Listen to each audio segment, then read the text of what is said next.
Почитувани гледачи, добре дојдовте во Хоризонти, заеднички проект на Слободна Европа и Гласот на Америка, во кој зборуваме за политичките и економските последици од долготрајната македонска криза. 4 месеци по изборите, Македонија е без влада. Според аналитичари, наметнат е страф, а институциите се претворија во чувари на корумпираните елити. Кризата негативно се одразува врз и онака кревката македонска демократија и економија. Длабоката политичка криза веќе подолг период ги парализира сите витални институции во државата, нанесувајќи непроценливи загуби на политичко-економски план. 4 месеци по изборите Македонија се уште нема изгласана нова влада и председател на собранието, а на улиците речиси 2 месеци има протести на граѓани на кои ти изразуваат незадоволство од платформата на албанските партии, среувајќи дека таа води конфедерализација на државата. Миша Поповиќ од Институтот за демократија посочува дека во овој период од 2 години колку што трае кризата во земјата, има недостаток од демократски капацитети за управување и од институциите се претвориле во чувари на корумпираните елити. Овие институции всушност не работат во зајавниот интерес и работат заштитнички за приватните интереси на некои елити. Тоа на долг рок произведе, значи тоа е веќе последица, отсуство на владење на право, најмногу преку непостоење на подоба на власт. Според Поповиќ, во Македонија во моментот има политички елити кои владеат надвор од законите, а загриженост внесува продлабочувањето на антагонизацијата со граѓанското општество и тоа што медиумите се немокни да извршат својата основна функција, да бидат коректив на општеството. Како последица на развлекувањето на трансферот на власта, се одложува спроведувањето на реформите кои треба да ги спроведеме што поскоро со цел интеграција на земјата во Европската унија и НАТО, нагласуваат упатените. Политичката криза се прошири на локално ниво на власта, каде наскоро ќе имаме локална власт со истечен мандат, што дополнително ги проблематизира и легитимитетот на одлуките кои тие ќе ги носат во иднина. Пораките од експертите се јасни. Политичарите во Македонија да ја сватат сериозноста на ситуацијата во која се наоѓа државата и што поскоро да се ангажираат во постигнување решение. Ти изразуваат загриженост дека секое пролонгирање на неизвестноста може да доведе до целосно блокирање на институциите и до дополнителни проблеми во економијата. Во политичка ситуација како сега, сопанствениците дополнително стравуваат, зашто имаат проблеми со ликвидноста и раскинување или пролонгирање на договори за инвестирање.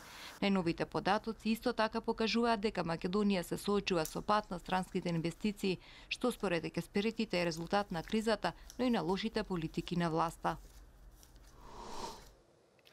Според аналитичари во Вашингтон, пак кризата во Македонија трае предолго. Повикот на Никола Груевски на протести, велат, беше недемократски, а стравовите од платформата на албанските политичари биле претерани. Земјата, велат тие, мора да има визија за иднината кон НАТО. Вашингтонските аналитичари сметаат дека стравувањето од платформата на албанските партии се претерани. Важно е Македонија да го прекине циклусот на дестабилизација, кој трае предолго. Легитимна влада признаена од председателот согласно уставот и резултатот на изборите. Сега Македонија е во ќорсокак и може една криза води во друга и лесно ситуацијата да излезе од контрола. За излезот од тешката политичка криза во која се наоѓа Македонија, но и за импликациите, Бугајски вели.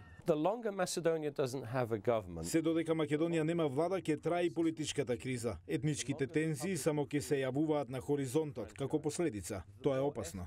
САД може да помогнат со приближување на власта и опозицијата, вели Бугајски. Треба да се предупредат дека ја загрозуваат иднината на Македонија, обете страни. Мислам дека мора да уследи некое поместување, ветување кон членството во НАТО. Премногу долго трае играта со Грција. Македонија мора да има иднина, визија која ќе може да ја постигне. Без визија може да западне во хаос. Македонија се наоѓа во состојба на вештачки акумулирана криза. Неодговорни се повиците на поранешниот премиер Груевски, граѓаните да излезат на улица, наводно да ја бранат државноста, која според него е загрозена. Само затоа што опозицијата може да формира влада, коментира Едвард Џозеф, добар познавач на балканските проблеми. The notion that this is some kind of big threat is complete nonsense. Перцепцијата дека е тоа некаква голема закана е бесмислена. Секоја влада од независноста во Македонија, вклучувајќи ги и на ВМРО ДПМН, имале албански партии. Лидерот на ДУИ, кој долги години е во власта од ВМРО ДПМН, едновремено беше нарекуван терорист. Дволично е ако се инсистира дека е во ред да се прави влада со ДУИ, но не е во ред опозицијата да може да коалицира со било која албанска партија. Во парламентарната демократија нови избори се спроведуваат само ако се исцрпени сите можности да се формира влада. Вели Џозеф, тоа не е случај во Македонија.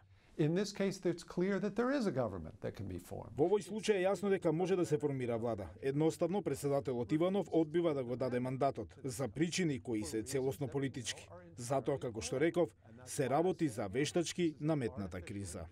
Според овој аналитичар од Вашингтон, нема основа за спроведување брзи, нови избори во Македонија. И тоа беше се во ова издание на Хоризонти, проект на Слободна Европа и Гласот на Америка, во кое се осврнавме на последиците од долготрајната криза во Македонија. Следете не на slobodnaevropa.mk и нашите социјални мрежи. До гледање.